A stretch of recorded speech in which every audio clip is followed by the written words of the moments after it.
Now we're going in with our 7.5-inch shear.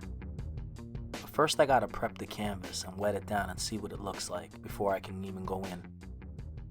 I want to map it out. So that's where you see me spraying it down. And again, working with wet hair, you have more control and tension. That way you can have the hair laid down in the spine of the comb.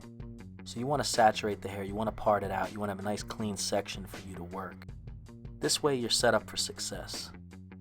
Look at the different growth patterns. You see how the hair travels forward? I'm going to part it off and maintain and preserve that top length. All I really want to do right now is marry where we left off with the clippers and transition it into the top length. Now we're getting ready to go in, and we have a nice section to do our shear over comb. Notice I'm using the wider teeth.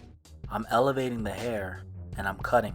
I'm keeping that still blade still, and I'm allowing my thumb to come down. Now with the wider teeth there's more play. That way we don't have too much tension on it and the hair falls more naturally. Take a look. And you see that contrast. I'm going in with the wider teeth and I'm softening up and tailoring it on the exterior. Yes, we're working on the exterior. Contrary to working with a clipper that rides against the bone structure and goes right to the scalp, with the shears, we're working on the exterior and we're softening up that expanded shape. We're in the low crown right now.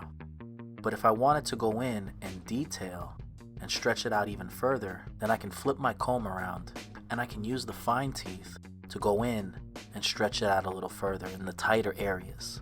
You know, the fine teeth puts more tension, so I'm able to go in there and detail on the lower part. Now you see how I tap that hair.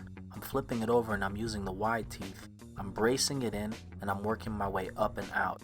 I want to maintain weight and I want it to fall naturally in this area. So I don't want to put too much tension. That's why I'm going again with the wide teeth. You got to remember, Ryan's type of hair texture is more on the coarse side. So it grows straight out from the scalp. It's straighter, coarser hair. So we really have to polish it and tailor it off as it expands, working our way up. If you see any little parts where you want to go in and spot treat, go in there, anchor the comb, get in there and spot treat them. And that's what we have to do here.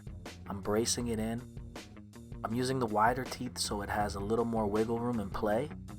And I'm almost all the way around. This is where we marry in between our clipper work with now the top length. We're going to go overhand and cut into the top length with our smaller shears, but we're marrying it right now with our controlled shear over comb.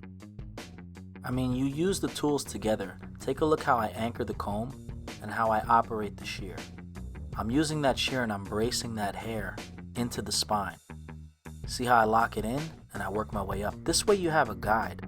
You know, it's always good to have a guide that you can follow. That way you're cutting in a consistent manner. You're not all over the place. Traditional shear over comb was taught to us to move very quickly. And you see that I'm going through and I'm working that thing with care.